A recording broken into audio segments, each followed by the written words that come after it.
adversity? Bring it. The struggle? We welcome it. Snooze on life? Never that. We are Dave Regina and Mike Pirelli, and this is the No Snooze Podcast. Come on.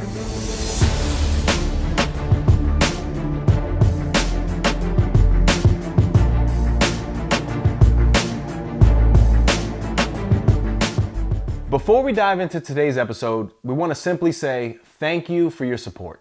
For season 2, we're running a couple giveaways and we'll be selecting a couple of you to win some No Snooze merch, some products over at Orgain.com, or a $50 Amazon gift card. If you enjoy the podcast and find value in what we're doing, all you have to do is subscribe to us, leave us a 5-star review on Apple, and DM us on Instagram at NoSnoozePodcast, letting us know you've entered the giveaway. Thanks to all of you, the No Snooze Podcast is climbing the charts, and we're well on our way to spreading this message to the masses.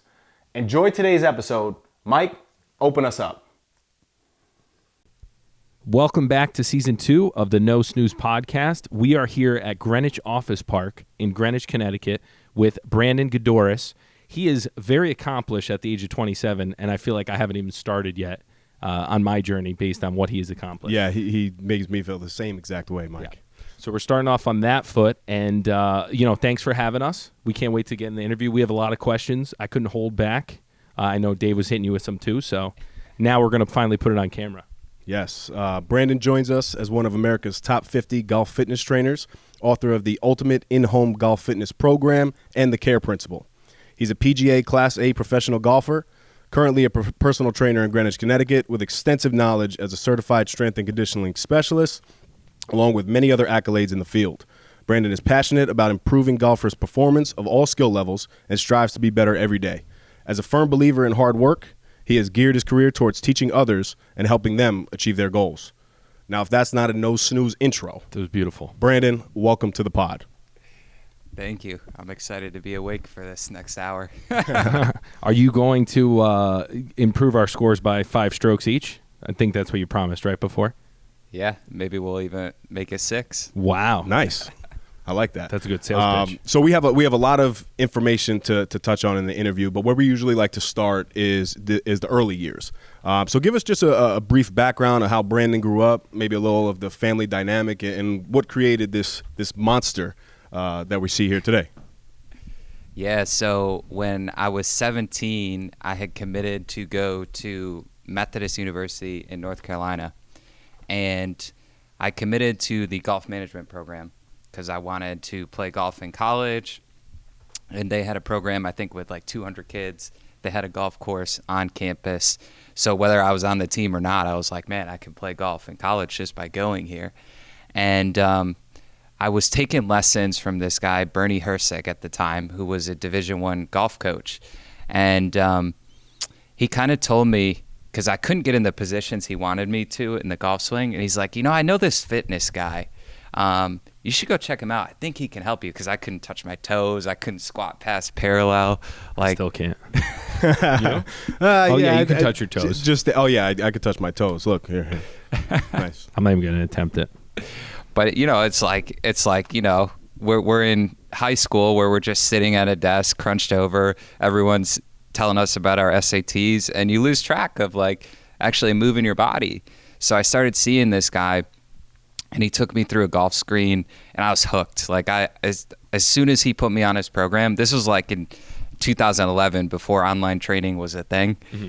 I was doing online training, and it would take like 3 hours to do a 45-minute workout back then, because you would have to go on your computer and look at the video. Yep, gotcha. And so I was hooked. I lowered my handicap, I think 2 strokes in 6 weeks, which for a single-digit golfer, you're like, man. Yeah. Let's rewind. So what did you shoot in high school? I was probably around like around that 80 range. Okay. 80 to 82. He took you from 82 to... that summer, right before I left for college, I remember I got second place in a tournament that I shot 73. The winner was 72. So I wasn't like great, but for me, perspective that real quick. Yeah. And to the non-golfers who are listeners, just explain what a handicap is. Handicap. So if you... Good idea. Yeah. So basically, if the par on a course is a 72 and you shoot 72. That's typically what's thought of as a scratch golfer. There's obviously a lot of statistics, like the handicap system changes a little bit, but usually if you're a scratch golfer, right, you probably actually like shoot a little above that, right, because they minus a certain amount of scores. So say you have 20 scores, right, they take your 10 best. Oh. Right. So it's kind of like inflated stats in yeah. basketball. So in essence, the handicap is a scoring system based on the average of the golfer. Yeah. Right. But a little bit lower because they take the 10 worst scores out. Gotcha. It's like basketball when you say, like, when I ever ask me what my height is, I say 6'4". It's really 6'2". Yeah, You know? exactly. Good, That's good. exactly. Good. And now, question: did you? Because you took us to high school, and now you were in North Carolina. Is that where you grew up? I grew up in Binghamton, New York. Oh, okay. All Yeah, right. Binghamton, New York, and then I went down to North Carolina, and they had an internship program. And the internship program, you had to do an internship every summer. So 3 months, 3 months, 3 months, and then 7 months. Jesus. That's a great program, though. Sounds like free labor. And constantly. this was who made you do this? The school. The school. Yeah. Wow, Wow, that's they have it figured out. Right. Yeah. That's a great program. We should get though. some interns from there. That's true. Yeah. And, but you would get paid for the internships that you went to. And Never mind. yeah.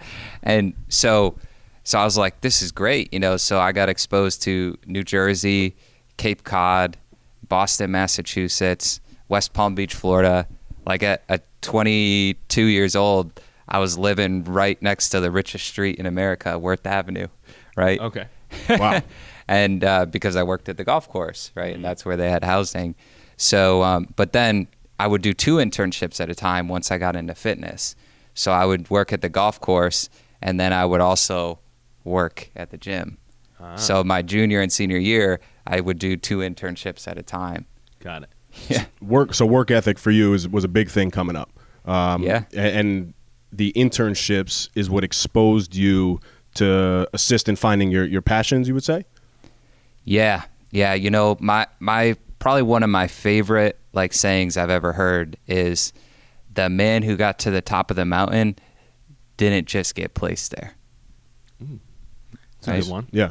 Because it's like, so many people are like, Brandon, you have things so figured out, but I really don't. I just take a lot of action so that hopefully down the road I can keep figuring out more and more, right? And where did you learn to take action? Like, was that just you always just like doing things? Are you restless? Like, what's your... Yeah, I think I always had this, like, I think a lot of us like have this drive when we were younger, like, you want to get really good at a sport or really good at, good grade on a test or something. I think, a lot of us have that in some sort of way, whatever that subject is. And it doesn't even have to be the 2 that I said. Yeah. But we don't necessarily know how to get there. So when I was 20 years old, like I had really been starting to pursue some things, right? And I had like been exposed to a lot of things that I was like trying to figure out. And this guy came to our school, and like when people come to your school and it's a mandatory speech, you're like, do I have to go? Yes. So It was one of those. yeah. So this guy comes in, and my roommate at the time, we lived off campus. He had actually gotten in an accident that night, and he was okay, but he got in an accident that night, and he didn't go to this speech. And I was like thinking, what if we switch places? That because this speech changed my life. This guy comes in, he said, I want to be the best in the world at what I did. So I wrote down the top 10 people in the world at my specific field, and I went and observed and learned from all 10 of those. That changed the way, that was my junior year of college. That changed the way I looked at everything. I mean, it's simple, too, and it makes a lot of sense. I personally, we talked about this on a bunch of podcasts, but any documentary where it's about someone who's the best in the world at something is so interesting because they have such a drive and such a all the nuances they're so interested in, because that's what takes you from like top 10 to number 1 or whatever it is. It's pretty wild. And I think nowadays we have it. I mean, we're so blessed that technology is right at our fingertips. Yeah. So just by identifying the top 10 in your industry that you want to surpass, all the information is available through technology on the internet. I mean, you can Google anything these days. And it's something that is so simple that we just don't take advantage of. And the people who do, they end up at the top of the mountain. Go ahead, Mike. So when you heard that, did you say, all right, I want to be this, and here are my 10 people? Did you take action right away with that? Yeah, so I literally just started writing down my top 10 list of golf fitness professionals. And, this was before they had like an actual list. Who was the top person? Do you remember? Yeah, so there was a couple people that I, immediately put on the list, right? That I knew like they were like the top of the top. And this guy, Randy Myers, who is the head of golf fitness at Sea Island, Georgia, he had worked with a lot of tour pros in the past. He was kind of like the big name, right? He was my first target, right? When I had my top 10 written down. And I was like, okay, I got to figure out how to get in contact with him, because it's like, okay, where do I find his email? How do I get him to respond? And he responded, I think, and then I responded back. In what format? Email, but I had to dig deep. Like a lot of people shy away from the top 10 rule because it's hard to find this person's contact information. Yeah, they're strategic. Right. And I remember I had to ask my director, to help me dig deep to find this. And he's like, you know what? My sister actually works there, or my sister has a friend who works there. It's just Sea Island. It's just the first initial, last name at Sea Island. Just give that a shot. So I gave it a shot, and he responded back. And then I think he actually didn't respond back after that. And I shot him a follow-up email like the night before. And I get an email at like 6:15 in the morning. It said, Brandon, if you have 15 minutes at 6:45, I'll give you 15 minutes over the phone. Wow. Somehow, he's testing you. Somehow I looked at my email like 6:30. I'm like, oh man, I gotta get up. So I get up at like 6:45 in the morning, and I have a phone call with this guy. His name was Randy Myers, and he told me at 20 years old, he told me everything I needed to do to be one of the best in the field. Did you ask him any questions, or you just like spilled it?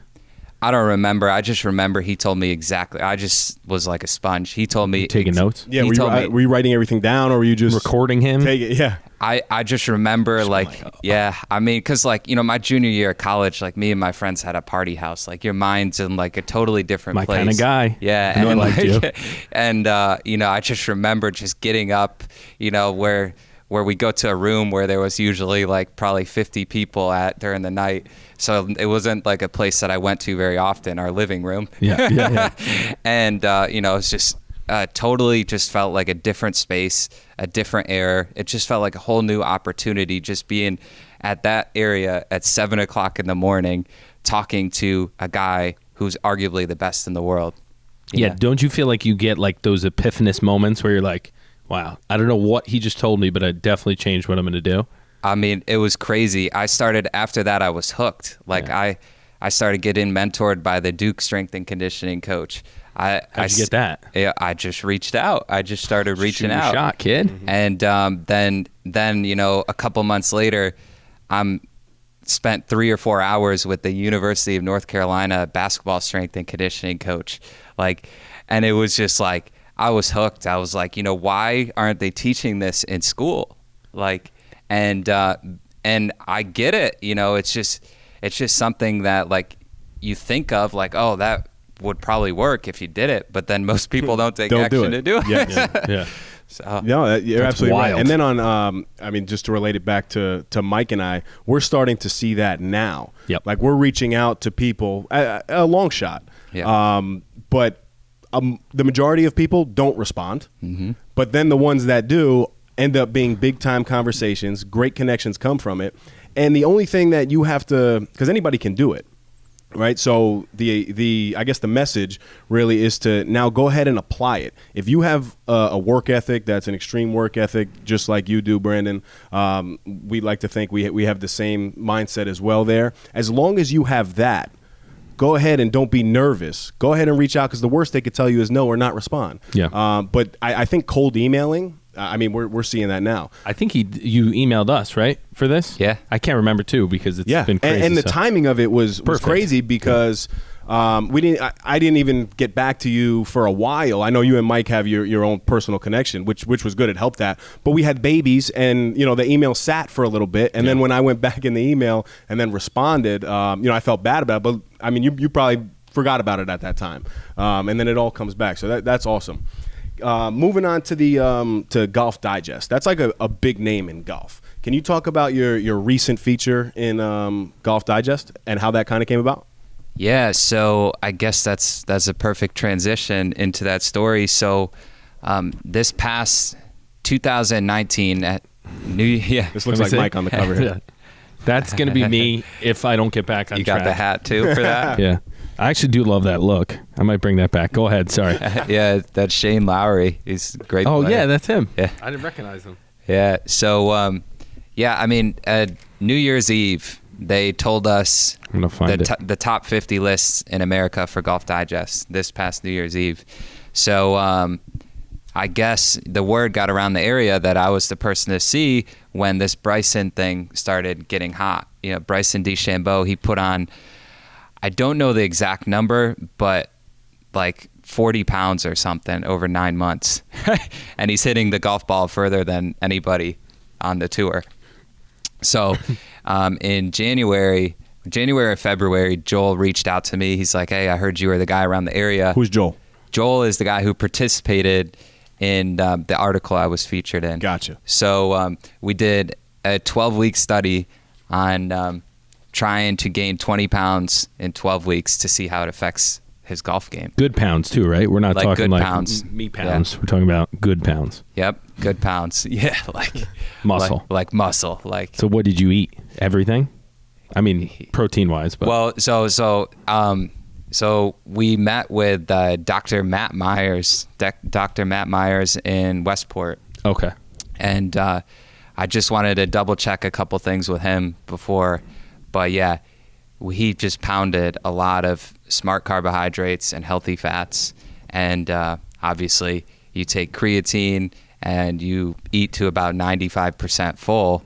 Wow. For about 12 weeks, which is not easy. Mike's been doing How do you know that you're eating to 95% full? Because I go 100, I think. We just go till we pop buttons, Brandon. Yeah. Is that a good? Sure, is that a good system? I mean, that's actually a great question. You know, yeah, it's like 95%. That's a tough number to be like, I'm at 95%. You want to know how simple weight loss is versus weight gain? Lose weight? It's, if you're trying to, no matter what the food is, right? Obviously that plays a big part. But if you're trying to lose weight, right, you eat to about 80% full, right? Oh, wow. If you're trying to gain weight, you just try and shoot for about 95% full. What's the gauge on I would it, think though? you'd have to go to 110 How do you if you want to gain weight. How do you test that? Do you takes practice? But do you eat until you throw up and then that's 100%? And then no, seriously, right? Yeah, like, I don't think 100 would throw up. 120 would throw well, up. I mean, but how do you gauge? What page are we on too? Because this is interesting stuff, and this is very, is. very scientific, and I love statistical stuff like this. Yeah, there he is. There's Brandon. So, I mean, to the average listener that's trying to lose weight, you're saying eat to about 80% full. Give me something that they can measure against the percentage. Like, how do you know how to get there? Yeah. So one, it takes practice. You have to consistently have it on your mind. Hey, what's the 80% full for me?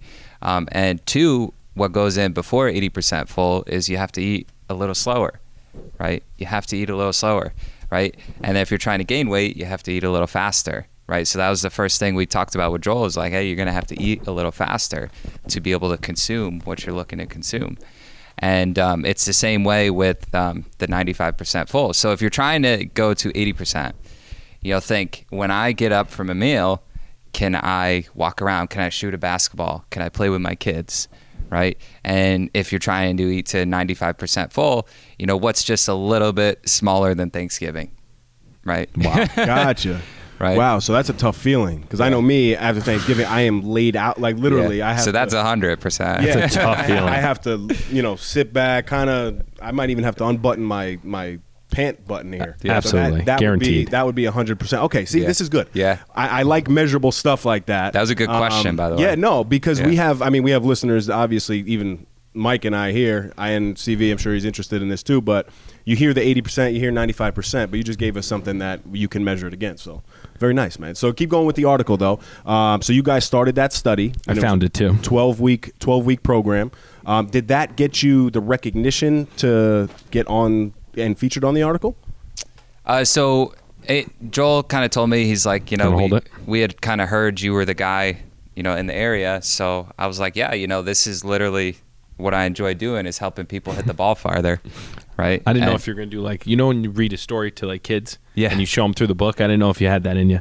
So, but, we got hit by COVID 4 weeks in. Jeez. So I think like everybody, you're like, what do I do? So I kind of said, Joel, like, we're going to have to pull a Rocky IV. Oh, yeah. So I sent him the workouts, right? Through, I tell him, hey, this is what we're doing. And we had already worked together for about 4 or 5 weeks. So he kind of had a good idea of the plan. Like I had sent him the 12 weeks very early on. Like, hey, this is phase 1, this is phase 2, this is phase 3. So what he had to do is I said, Joel, you just got to grab, whatever you can around your house and just do the movements, right? Maybe the results, the results won't be as good as if you were training with me in the gym for 12 weeks, but you could still get results. So I said, we got to do this Rocky IV, thing. And so he started like putting like logs in his backpack, like fire logs in his backpack to make weight. Up Dave's. I like this. Cases of water for like goblet squats, and it worked out. He ended up gaining, I think, 4 miles per hour in club head speed and 10 yards. So wow, and 10 yards for someone of that level is a ton, right? Like that's a big difference. Yeah, he went from 286 to 296. Jeez. Wow. And that was in how long?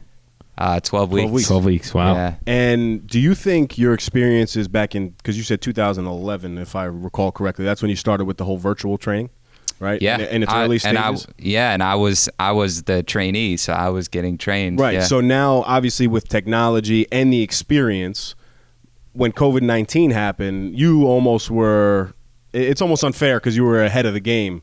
So how did you transition? How was the transition in the business model, amongst what's going on in a global health crisis now?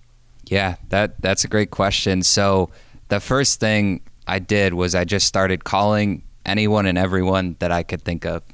I put this post up on my Warm Heart Life page that it just said, I remember this was in March. I said, I don't know the answer right now, but I know this.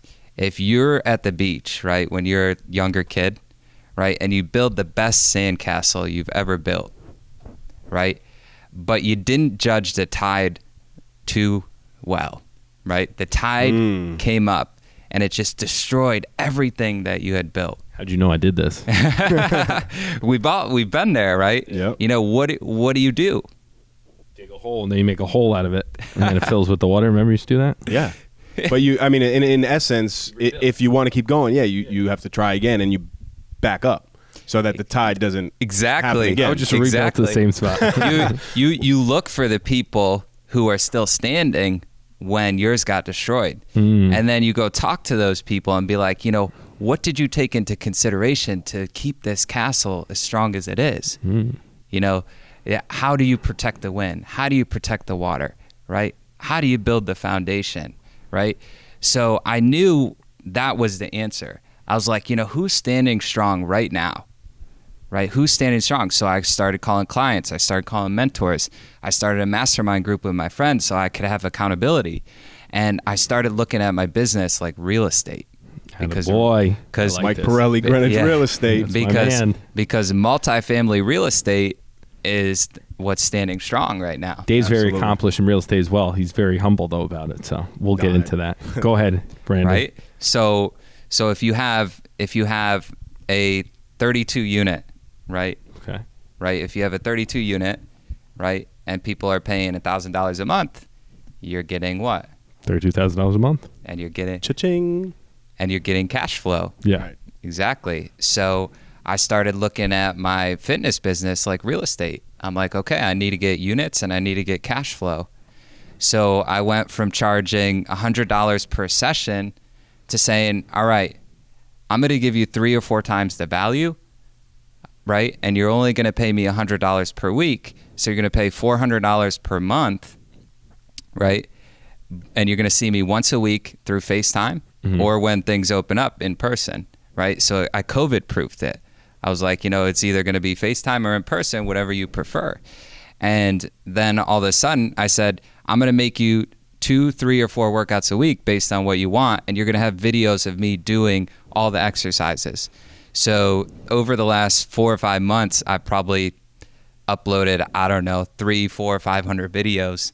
And they get their programs every month. And now for the same rate of my time, they're getting 3 or 4 times the value now. Wow. And for the videos you were uploading, were they evergreen? Like, could you reuse them for other clients, or were they specific to each client? Like, if you were going to train Dave and myself, we have the same body type, right? Yeah. So I would imagine the workout would be similar. Don't laugh like that, Brett. Yeah. Come on.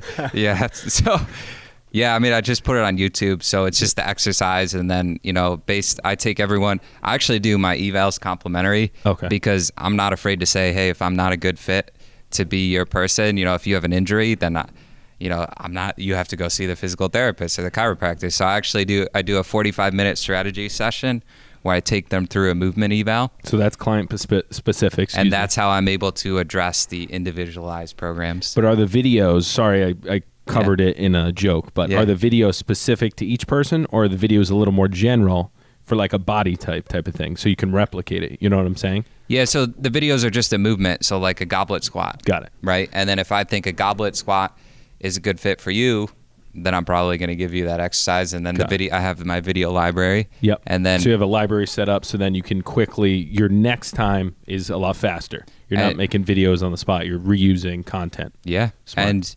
And it's like, so many people are stressed out about apps nowadays, but really, I don't even really use an app. Besides, I just put it all on Microsoft Excel, and then I link the videos there. So I say, if you want to use an app, you can use the app. If you want to print out your workout, it's printed out perfectly, so you could print it out and write down your weights. Right? You're also creating a digital training program, because once you get that organized, you can have however many variations you want of a program that you can then package. Yeah. It's genius. I love all this too. And then I like to simplify things and really break it down easy. But in essence, going back to the sandcastle technique, I mean, this is a common theme amongst successful people at any age. If something is not working, you have to change it. Yep. Right? And it's the people who either choose to complain about it, that they'll stay in the same spot that they're in and they'll build the same sandcastle in that same spot. Or it's people that hold themselves accountable or start a mastermind like you're saying, or have an accountability partner or something like that. That is step one. Take a different action to move yourself in a different direction. So it's not hard stuff, but it's the application I think people get overwhelmed by, and the anxiety builds up. But we're big proponents of breaking things down and just one step at a time. And that's why I love even what you said about getting to the top of the mountain, because the only way to do that is to take it one step at a time. Yeah, or get a helicopter and jump right to the top. See, he's a smart guy, Mike. He's a very smart guy. There's a book called The Obstacle is the Way. Have you read that book? Ryan Holiday. Yeah, because that's Actually, a perfect example. If you open up the Care Principle, I mention him in the back of it. See, I'm a mind reader. But that you took something, and I am saying it because it's something that we did. It's something that we've done professionally and with No Snooze, where we saw the COVID situation as an opportunity to change the business model and make it more efficient for us, right? So we're like, what can we change that is COVID proof or pandemic proof, and then went from there. So that's and then the other big thing that you're saying, which in Dave's vein, trying to simplify things, people create wealth and improve and create businesses and assets when they stop trading time for money. Because once you create an asset like the videos, then you have leverage to then go and scale your business. Once you get out of the matrix of just here's an hour of work and here's my money I'm getting, you start to actually build something like the podcast, stuff that we don't need to be here for, but people can consume, and you can package and sell things. So it's very simple what you did, but very complicated, and a lot of, 90% of the population doesn't understand It's super simple. Yeah, and it's creating value, which Yeah, is exactly yeah. what you did. Win-win. Yeah, exactly. And thinking win-win is a major thing. And I think it's Stephen Covey. That's one of the principles of, highly, what is it? 7 Habits of Highly Effective People is thinking win-win. Mike told me about that book. But now going to the care principle, right? This is something that, it's a little selfish, but I want to know for myself. Right, this is very interesting, and I can't wait to read it. But the cover is a picture of you, and it says the care principle, and it says, "I want my life to matter, creating a life that makes a difference to the world when you're under 30." Talk to us about this, how this kind of came about, and I guess some of the core principles of this. Yeah, that's a really good question. So, I was the golf fitness book took a while. It took about a year. I did all the pictures, everything myself. I don't know if I would recommend that to people, but when you're young, sometimes the best way to be taken seriously is just to put your work out there. Progress over perfection, right? Yeah, and That's it's what to we get, preach. Yeah, You figured it out, obviously. Yeah, yeah. there's a book here, so. So what most people don't know about the golf fitness book is, did you guys have to get a master's at all? No, I did. I don't mean A master's degree? Yeah. No, I didn't. No. You could. Business, you can. Finance. You did? I didn't. Okay. So, yeah, I don't know if it's worth it or not, but I got a master's degree in exercise science, and the end of the program, you have to put together a thesis paper, right? So, if anyone who's had to do a thesis paper, they can relate to this. You write the whole paper, then you get the whole thing ripped up. The professor basically says, just do it all over. 5 times. I don't like that professor. Till they finally, no, but this isn't this isn't just a school I went to. This is you talk to any school, right? Because they're testing you, right? And a lot of the people in my class dropped out or delayed their process. But I had a cousin who went through this, and he told me, he's like, listen, they're just testing you. So anyways, I finally get it done after, I don't know, 1 million redos. And they're like, if you just touch up this, this, and this, you can publish it in this big book, right? Where it's just a little section in the book. I'm like, man, I'm not doing that. I'm just going to turn this into a book. So that's Smart. So that's how I started. That's how I wrote that book. And Whose book did they want you to publish in? The school's book? yeah, just a big one, Love with that. whoever Shit, knows. it's mine. Yeah, I'm like, I'm just going to put it into something I can make money off of.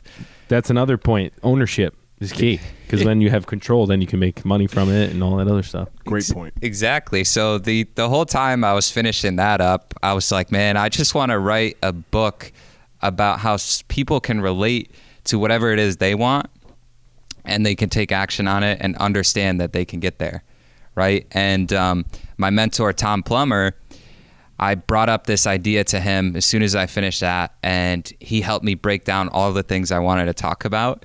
And it was one of the coolest years of my life, because everything in that book, right, I started practicing that whole year on so many different things. The care principle? Yeah, from relationships to the music industry to, to the fitness industry. It doesn't matter.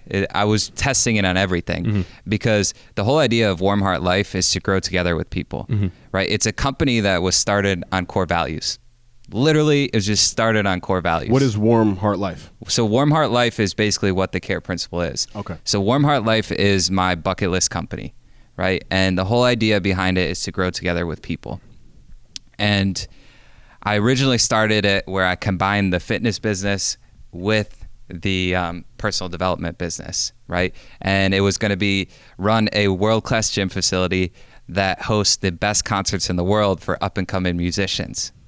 Wow, so tying it all in. Yeah, that's yeah. So that's how it originally was. And then when I hosted the concert, so the front cover of the book is a concert I hosted last November, I realized for liability reasons I had to split the two apart, which was actually really good. So now I have Warm Heart Life, which is a business and mentor business, right? So I have a 5-week professional development. Yep. So I have a 5-week mentor program for students, right? And then I have a one-on-one business coaching aspect to that, where I work with people one-on-one, right? And then I split that up where I had the fitness business, it's its own thing, and now I have the personal development business. So I have Warm Heart Fitness and then Warm Heart Life. Nice. And the whole Warm Heart like principle started based on core values of the most successful companies in the world, which was, what would you say is some of the most successful companies in the world? Because I'm interested. Google, Microsoft, Apple for Twix, sure. whoever makes Twix, Reese's Nike. Peanut Butter Cups, Under Armour. I would go maybe Nike not. before Maybe Under not. Armour. I'm just now, trying I to guess think. company Oh, Facebook. Amazon. How do we almost miss Yep, Amazon? Amazon. Is yeah. Facebook top 10 or no? Facebook has to be top 10, Facebook right? has to be up there. Yes. I mean, are we on the right track? Or Did are we do it? Yeah, absolutely, absolutely. There's no right or wrong answer Keep there. railing them off. I, you know, No Snooze Podcast. yeah, it's like there's no right or wrong answer there. But I started studying Walmart, Pandora Jewelers, Starbucks, and Amazon. What, Nice. Got Okay, one of got them. one. Yeah. Good. And You're a Starbucks guy. but you know what that led to is I started studying like all those other companies too, and you know the top 10 You're rule. Starbucks guys, I hope. Dunkin's around the corner. As Dunkin's right there. I was gonna go. My guy coffee. But Luca again, with so now the baby. same principles go back to like your top 10 that you learned early on. Yep. Yeah. Right. So you Smart. basically did the same exact thing. Exactly. And, you know, imagine starting a company called Warm Heart Life. Imagine how hard that is to get people to buy in. Yep. Right? Yeah. You have whenever you use, like even No Snooze, when you use something that people know, then they have preconceived notions, and it's like if it's not exactly what you first think, Yep. then you're kind of educating people, right? Exactly. Yeah. So I knew that. You do have that vibe though. You have a very laid back, like very Yeah. calm, Very warm voice. heart. Yeah. Yeah. So Ex- you're you on know, brand. It's kind of like, you know, Brandon. Brandon. Wow. Sorry, Brandon. no. Welcome to the No Snooze That's the Podcast. brainstorming going on. We're going off the rails. I like how you guys do that. Well, welcome to the No Snooze Podcast. Yeah, there you go. We're going to use that clip for you. I like that. That fires me up, the name No Snooze. Because Listen, it fires me up, but it gives people ammo where you really can't get away from it because like Mike you're wearing loves a the shirt. accountability. Yeah, the accountability part is wild because Yeah. you're wearing a shirt that says No Snooze and you're falling asleep at like a family party. My brother takes a video. He's like, Yes. whose man's is this? So you're putting yourself out there so then you can get the accountability. can I get a No Snooze? Absolutely. Sure. We'll take care of you. Absolutely. Your business model, we did that with the clothing because the sheer amount of time someone does it better, they can just drop ship it.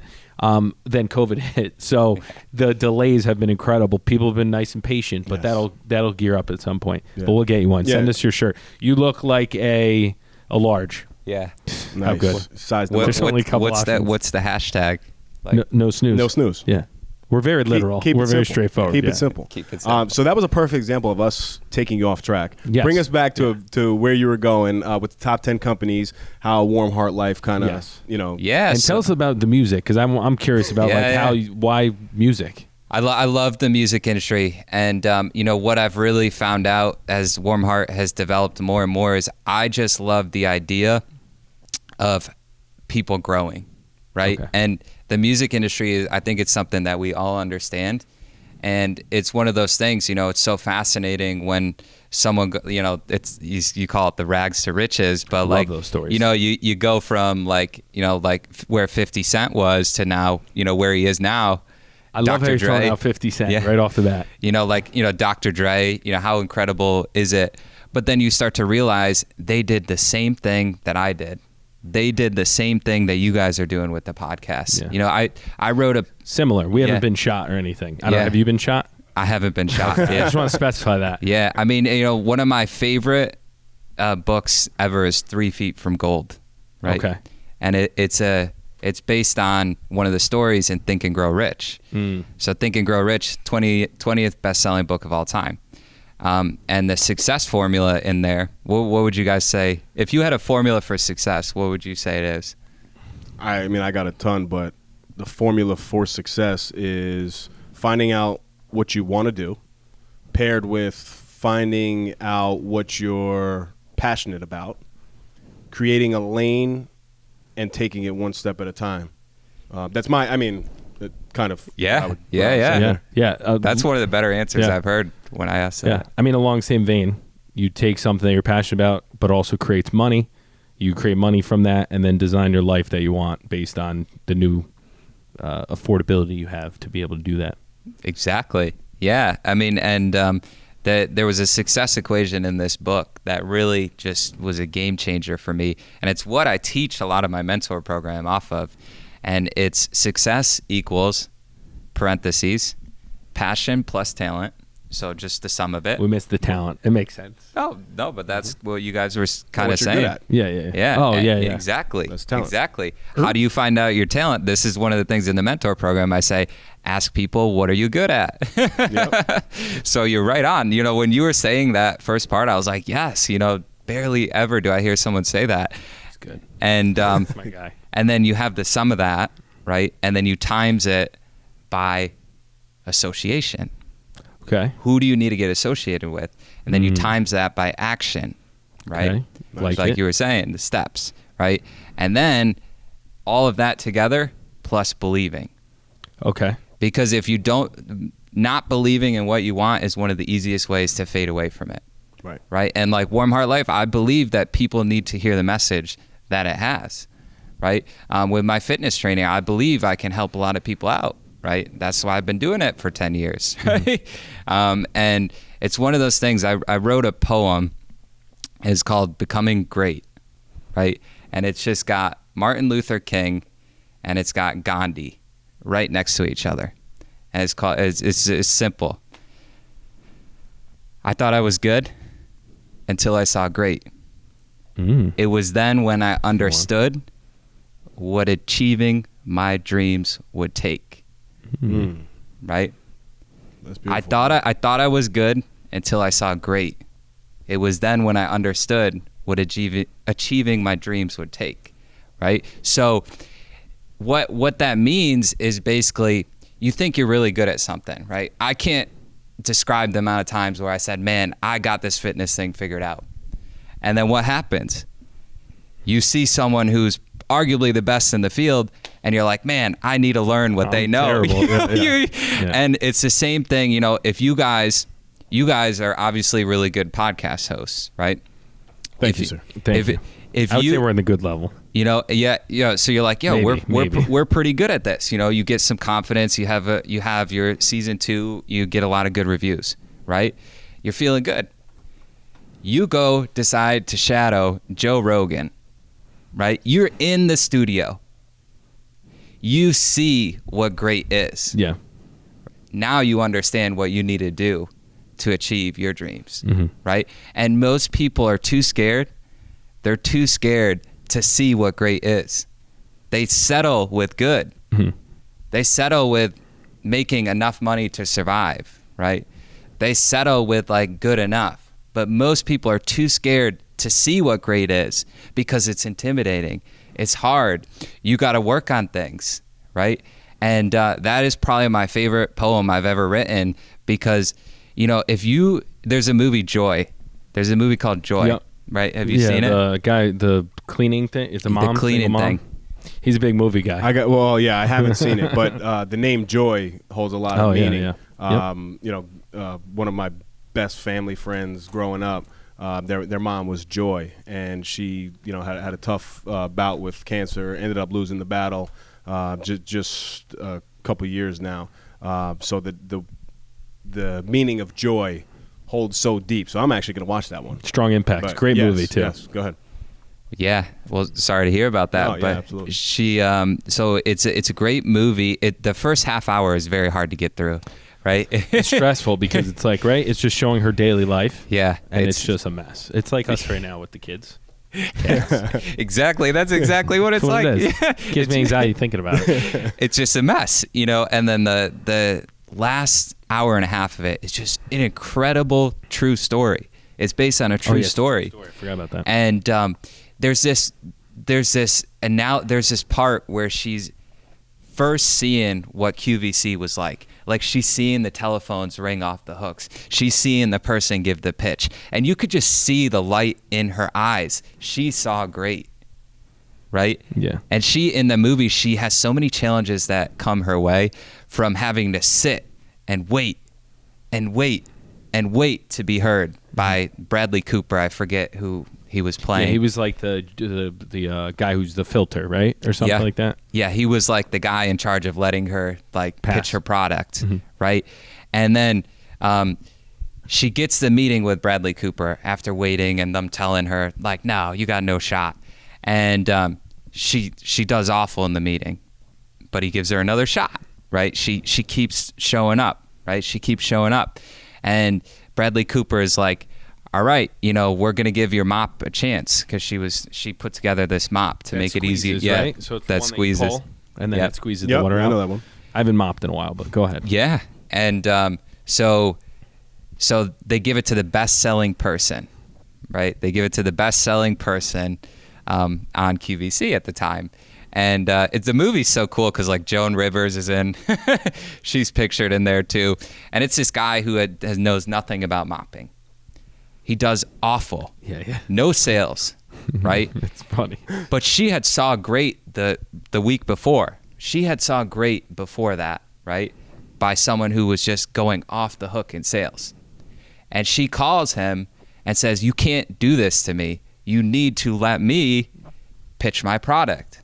He said that, he's like, listen, it doesn't work like that. There's bright lights. The TV is a whole different industry. She said, no, you need me to pitch. You need to let me pitch my product. So she gets on there and she does her thing, and then boom, after some trials, she hit a big hit. Yeah, like in the beginning, it starts with her slow, and she's trying, and you're like, you're like anxious because you're like, oh, she's screwing up, and then she like gets that effort in her system where she just crushes. Her friend called in. Her friend called in and made the call. Yeah. Right. That's why friends are. So that's why I think what you guys are doing is so important. That association part of the success equation, it is a game changer. Right? When you can learn that you can't do everything on your own, you are going to accelerate forward in life. Right? And it sounds like you guys, that's why I wanted to meet with you guys, because not only are you guys doing this with the podcast, right? You got Claudio back there, like the team. Unbelievable rig. Yeah. Right? Like, he puts these stories to life, that so often people don't think about the team that goes into something like this. Well, tell everyone why you wanted to meet us. Tell them the real reason. I do almost all my video editing on my own, right? And it's a lot of work. It's a lot of work. And Claudio had a he basically wants Claudio. He wants to steal him. And I had seen your guys' posts, and I was impressed with the video editing, right? And so I was like, I want to meet these guys. Yeah. Because I post four videos a week that are about a minute long. So maybe it takes me an hour to set up, film, upload, all that stuff. It takes me about probably 30 minutes to an hour to edit each video, right? Because I do the text. Sometimes you have to cut in and out, and the green screen. Right? Yeah, a minute video. So it's like, you're talking about 6 hours a week, right? But what's not talked about is how much went into just being able to do that. Yeah. And then I'm not that good of a video editor. So now I have to make sure I keep studying how to do better, how to get connected with video people, right? And it's one of those things. It's like, when I got voted top 50 on the Golf Digest, and it was New Year's Eve. It was New Year's Eve. Pretty cool. Yeah, That it was is. New Year. I was like, imagine getting that email on New Year's Eve. You're like, man, a dream came true. This is literally what I was trying to do since probably 17.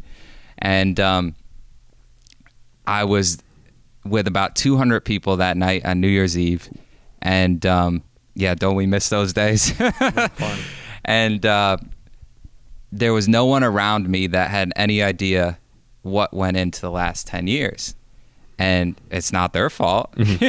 And I just thought that whole night, I'm like, I never want to make it to the top again alone. Right. And like, you don't make it like I wouldn't have done what I did without all the mentors, with all the clients. But, it's not like I had a team of 100 people working with me. Yeah. It's not like I had a co-host on a podcast, So I said, that is when I really started pushing the mentoring and business coaching for Warm Heart Life, is because I just want to grow together with people. Yeah. I just want my life to matter, right? And that has led to some of the most amazing conversations that you could possibly imagine, connections, and it's one of those things. It's like, that's what I want to do. Yeah, it's a good point, because sometimes having that secret's fun, but like if you have an inside secret of like achievement with friends and like they did it together, it's even more satisfying, because if no one else knows but you're in the bar together and you're like, we did it, and you have a drink, and no one knows what's going on but it's kind of fun. It's a good point. And you explain things. That's definitely a talent of yours, is being able to hold conversations like this. Tell a good story. I feel like I'm a guest on your podcast right now, which is how it's supposed to be. No, I'm serious. What are we going to name because, it? Because your story is incredible, but you have a unique skill at being able to explain things and break it down to really understandable terms. So I love what you did there. But Mike and I are proof of exactly what you're saying. And we're nowhere near where the three of us are headed. I'm top 56 golf trainer. So, but being able to do this together, the three of us, it gets annoying sometimes because we all have to schedule. We all have different schedules, and we have to agree on one thing. Mike is the busiest human being in America right now. Getting better at though. Getting better at saying he is. But we make it work, and the accountability is there. So I do think, just to go to what you're saying, having a partner, and it goes deeper than just a partner. It has to be the right partner or partners that have skills that you don't. Yep. Right? Because the three of us all have a unique skill set. We're decent at all of them, but we're really good at specific things that the other one is not good at to that level. So I think that's a real important piece. Again, a simple thing, but we've seen early success, and we talk to people who have seen real success because of that. Yeah. We wanted to take a quick second to let you guys know that we partnered with our good friends over at Orgain.com. We're happy to offer our listeners 30% off by entering the code NoSnooze30. Again, that's NoSnooze30 for 30% off your first order. If you're on the market for a new protein powder, nutritional shake, protein bar, or Mike's favorite, collagen peptides, Orgain is your one-stop shop. As all of you know, my Crohn's disease is currently in remission, and the only protein I use is from Orgain. My personal favorites are the chocolate peanut butter and the vanilla bean. With the code, you can try a 2-pound tub for under $20. Talk about not snoozing. Go get yours today. Now, back to the epi. You throw a lot at us today. Very good stuff, though. You've accomplished a lot. What's the next 5 years look like? Do you have an idea of that, or are you just kind of taking it day by day? Yeah, there's this book which it sounds like you've read. Have you read Cash Flow Quadrant? Yes. So, and by read, I do all audiobooks. And I read 10 pages. But I get made fun of because they're like, "That's not reading." I'm like, "Well, I'm retaining the info, so it's the same thing." But go ahead. Yeah, good book. Kawasaki or whatever his name is, right? Yeah, Robert Kawasaki. Robert. Yeah. And He's incredible. It's a beast. It's a beast. What do you like about him? I think his mindset is what really sold me, and I love that he took because he started correct me if I'm wrong if we're talking about the right person. He started I hope it's not the right person. a young professionals program where he relates, because he's a little older, so he takes that young host of his and they break things. What's the Millennial Money? Yes, Millennial Money. I don't like the host though. So no offense to the host. If no, but he saw a unique opportunity, and I think it was his mindset that was like, okay, maybe I need somebody younger to pull this stuff out of me. Yep. So the younger generation will listen to me. Yeah. So that thought process to me was genius. Right, so that's just one of the things that I kind of like about him. Yeah, that was a good one. I read the Rich Dad Poor Dad, which I think a lot of people have, and I think it's a good gateway drug, for lack of a better word, to a lot of other things. Like, it's not the end-all be-all, but definitely changes your mindset. Yeah, it teaches you what to look at, and like not everything can be. It's a lot more complex than dollars and cents. There's time, there's all these other. It's just he opens your eyes to so much more. And to your point, when you went and you saw, even the Joy movie, they see what great is. I think they also see an opportunity.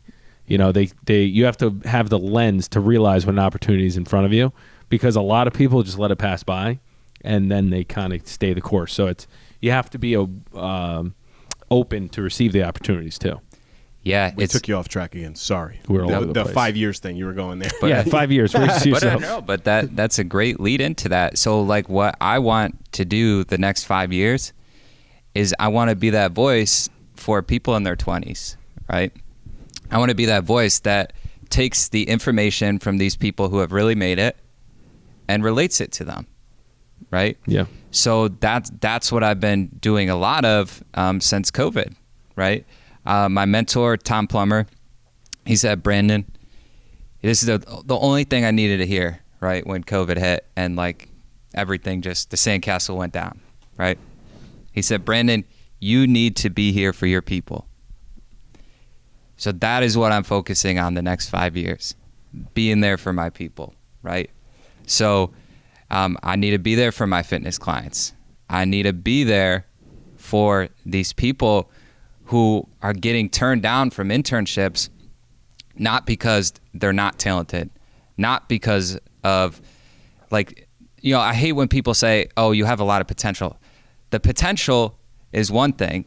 They just need to learn what goes into someone saying, hey, like the potential was fulfilled, right? So I want to be that guy that helps these students who aren't getting chances understand what it takes to get those chances, right?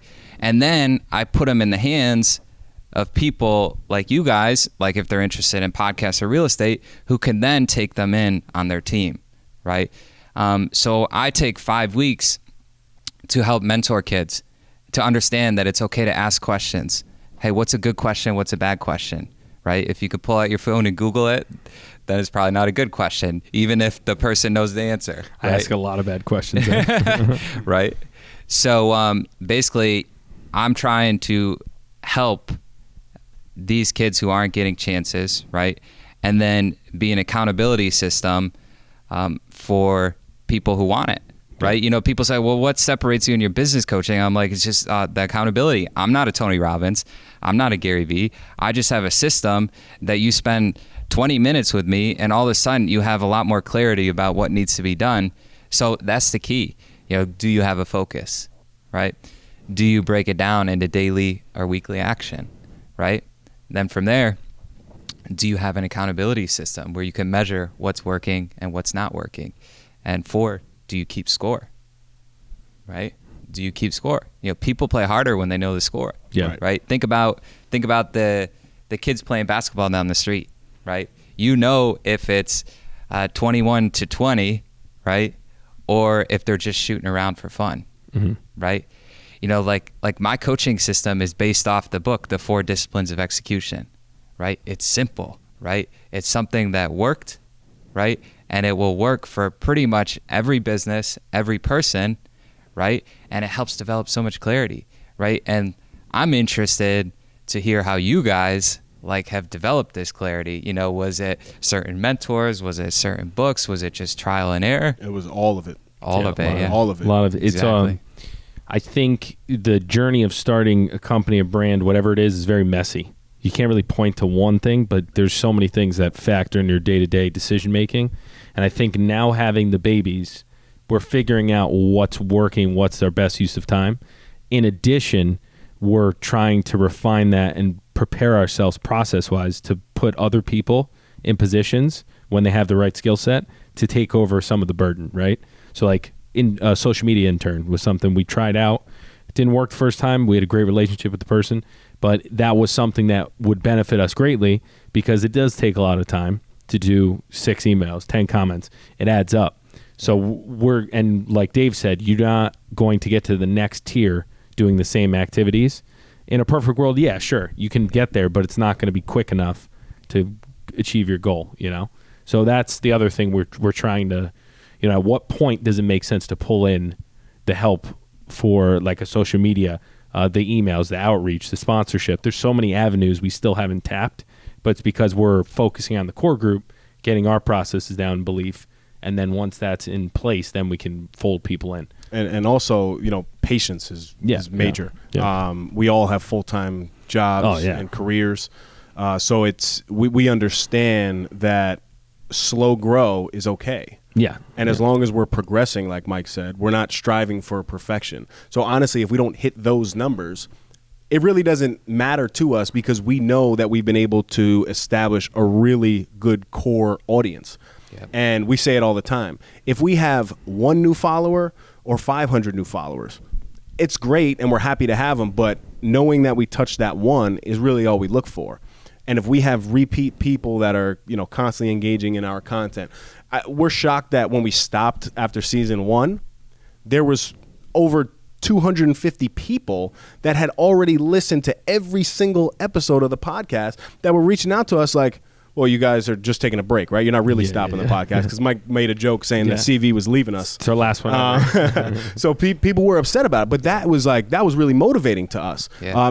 Coming up on your first 10,000 downloads, it like little things, that sound, and 10,000 is great, but the numbers really doesn't matter to us. It's us living our experiences and seeing how it really creates impact on other people is why we, do what we do. So I hope that all makes sense. Yeah, I don't know. The benefits that come from this are basically house money because we're very happy and successful in our fields of business. And, it's going to be great when this is super successful and is already to some extent. But at that point, it's just we're adding more icing on the cake, so to speak. Yeah, it's, I'll kind of leave you guys with this story. So what you do, the reason why I respect what you guys are doing so much is because, one, it takes a lot of time out of your day, right? Like what most people don't see about this is what goes into the setup, what goes into the editing, right? What goes into the preparation, right? And but in reality, why this is all worth it is because it gets you more attention. Yeah, it's all attention trading, right? And when you get positive attention, like you're trying to spread a positive message, not trying, you guys are spreading a positive message.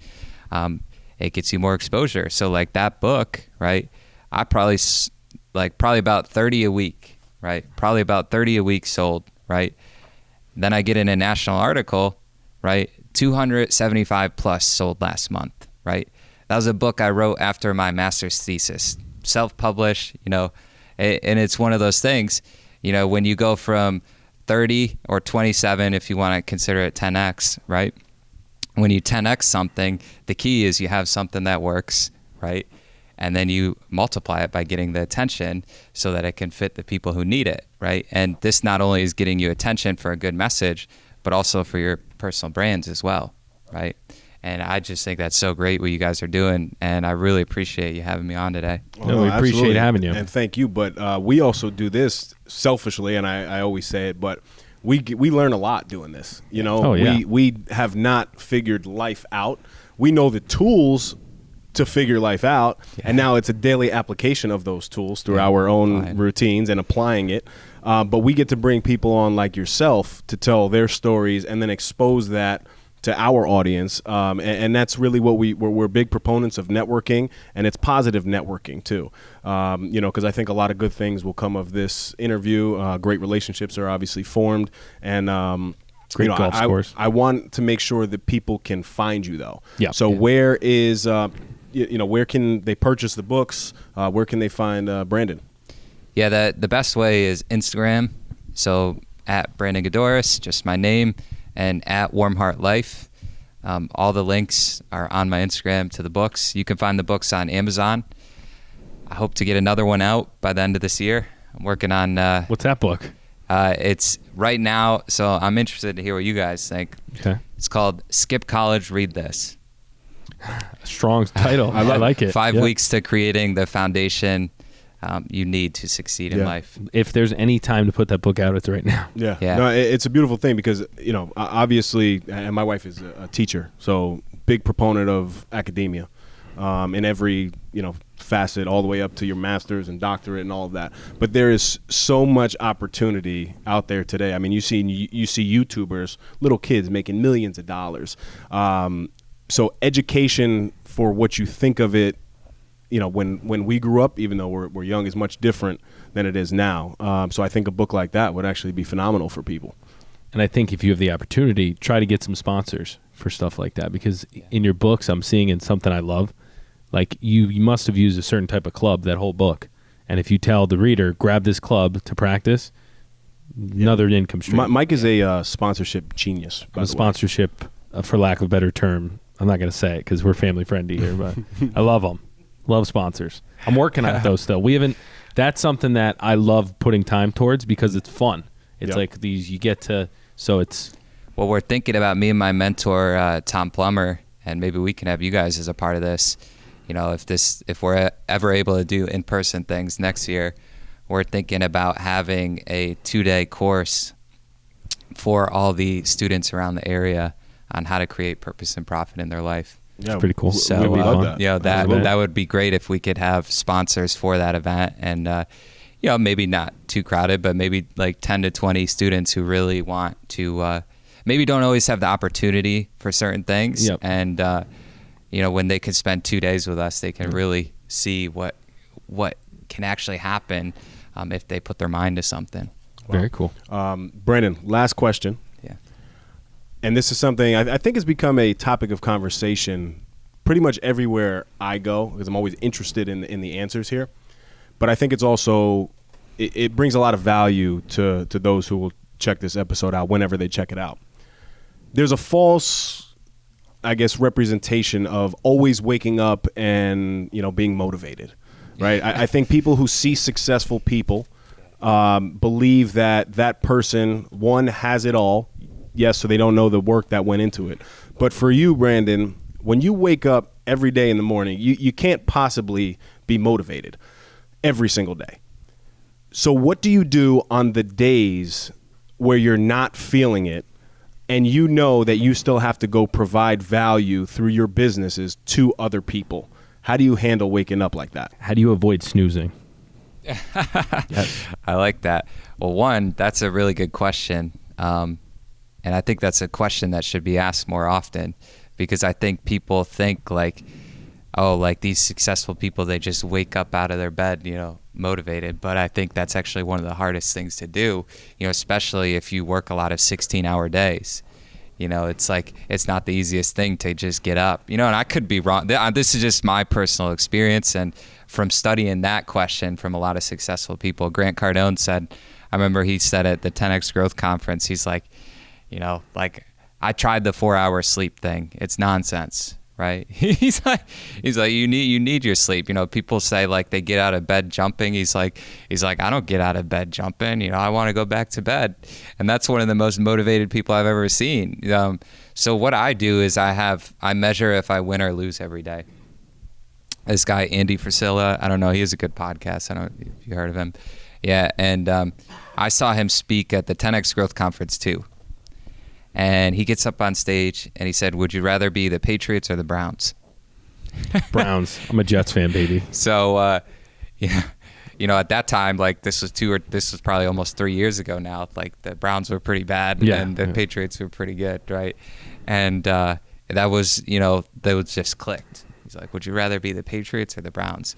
He's like, you're not going to win every day, right? You're going to get losses, but would you rather go like 14-2 or 2-14?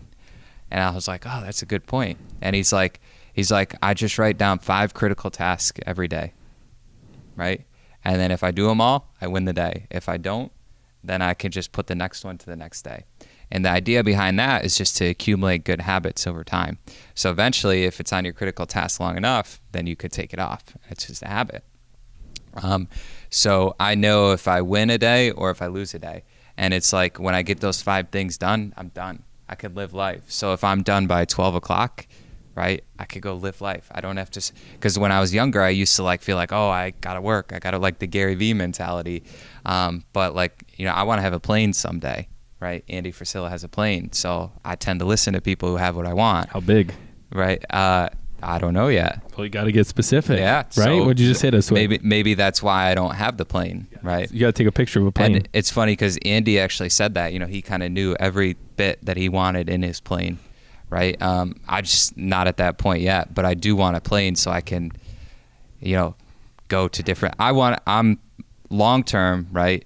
My plan is to build big businesses and invest in real estate. Okay, I like that. I know a good real estate agent. Yeah, so that's why I like getting connected with people like you guys, right? When you have a plane, you're able to travel to all these different places, right? Have you read the book Little Giants? I have not. I've seen that movie. That's a good movie. Yeah. But it's a book basically about bigger's not better. And it's really something interesting to think about because something you won't factor in yet is lifestyle. Yep. And what you want to build. Little Giants is more about like dominating a specific area, and you're fortunate enough to be in an area where you can do that and get away with that business plan, which is kind of my whole motto too in the real estate world. What's it called? Little Giants. Little Giants. And it's a study of like one man or one woman companies that are excelling and competing with big companies, but they're small. Yeah, I believe it. It's a good one. They understand what you guys understand, scaling.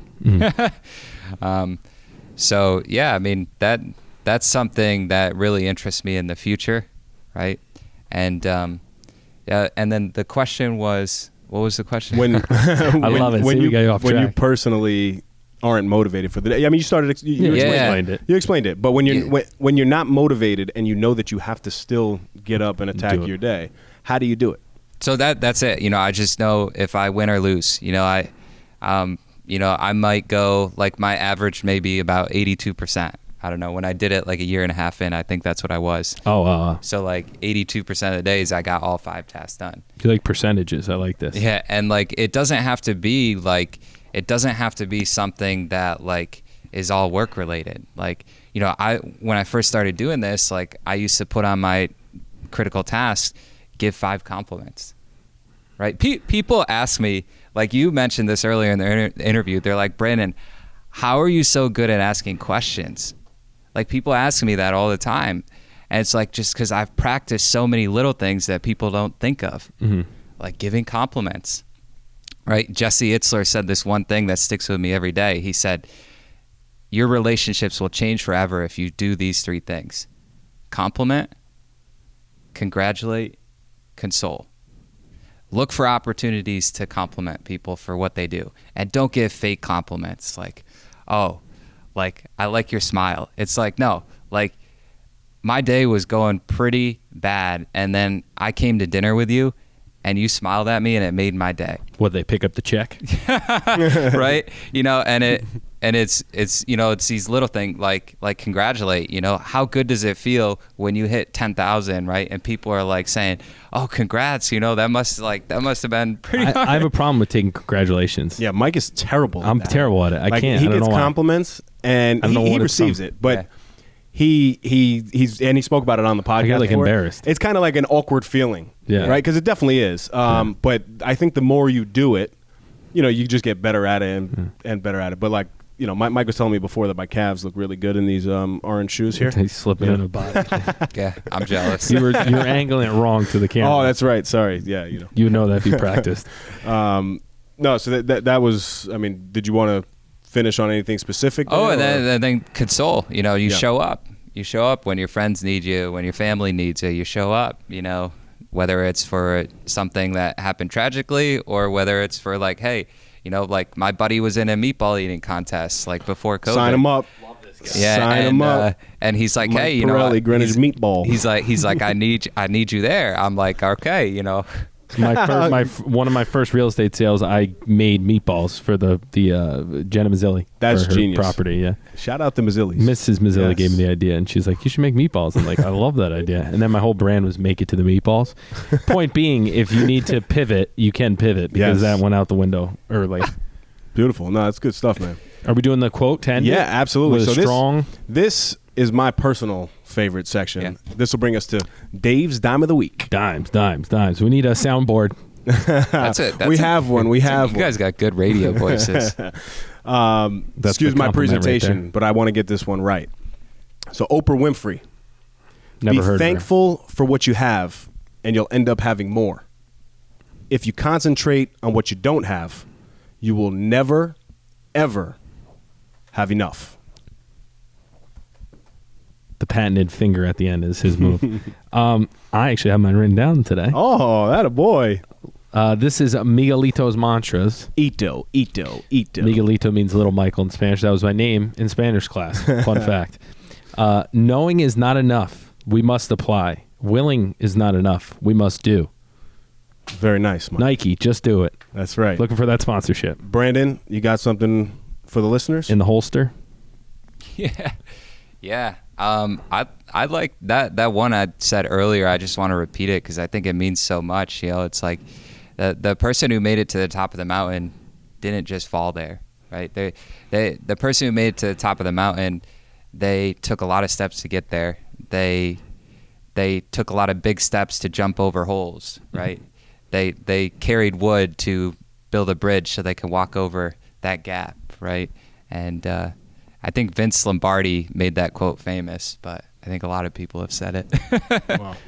Yeah, I forget to put the person who wrote the quote in mine all the time, so I apologize to whoever said that. But that was great. That's beautiful. Brandon, we thank you, and we thank you guys for tuning in. You have anything before we sign off? No, here, I was Mike? going to say this was phenomenal. We're going to get the golf tips off air because I'm not letting you out of here until we get that. Right. For everyone that's watching, we appreciate all the support. Check out Brandon's Instagram. Go follow him. Go buy a book. You won't be sorry. Beautiful. Until next time, stop snoozing. Get up And get after it. I say I've been both looking parts. at these dumbbells all morning, man. I got to go. That's another Epi in the books. Go follow us on Instagram and Facebook at No Snooze Podcast. Subscribe to our YouTube channel, No Snooze. Come on.